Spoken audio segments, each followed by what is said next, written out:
It is said by a Greek philosopher Aristotle that poverty is the parent of revolution and crime. Do you agree with that? Look around where you are living right now and reflect what was happening in your surroundings. What have you noticed? Chaos, inequality, degradation, inhuman doings, and different kinds of crime, right? Imagine a world without this crime. So peaceful, everything was in place, and free from judgment. Sounds exciting, but it is so impossible to happen because of the presence of poverty, which is the core of every crime.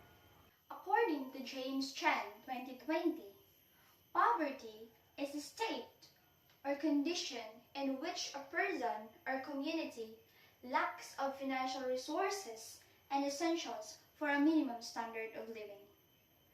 Poverty means that the income level from employment is so low that basic human needs can't be met. There are two main types of poverty, the absolute and the relative poverty. But I will only focus on the relative poverty which is currently occurring in our nation today.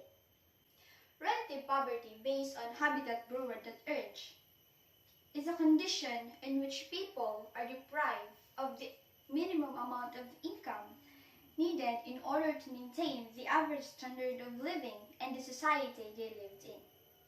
Moreover, this type of poverty defines poverty in connection with the economic status of every member in the society. This means it changes the economic growth of the country. Just like what happened in our country today, we are being affected by this relative poverty.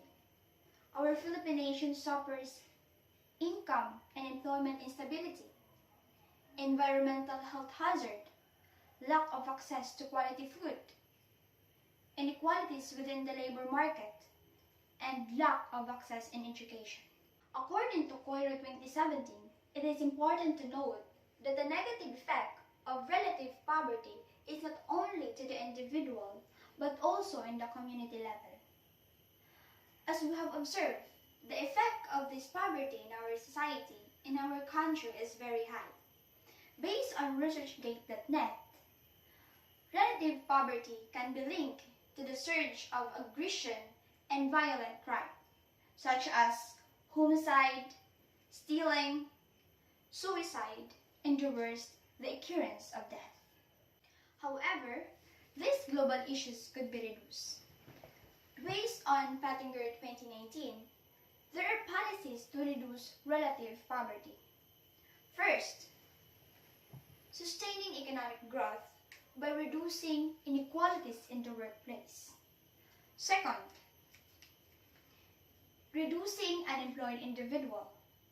In our case today, as we have experienced too much loss and many companies shut down and workplaces reduce employees, we should think another way to earn money, to earn income, to provide our daily needs, to avoid this poverty.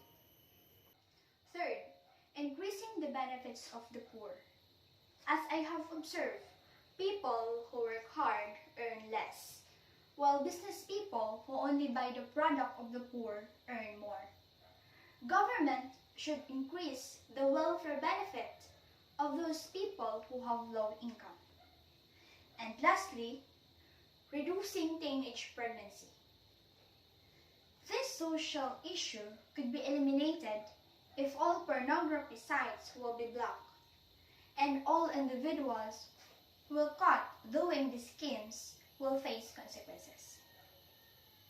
Therefore, relative poverty, which we are currently experiencing right now, could be possibly reduced through doing humanity, helping those who are in need, practicing contentment, pursuing inequalities, learn to follow rules given by the government, stop being selfish, and think what is good for everybody. Thank you for listening to my speech about poverty, mainly focused on relative poverty.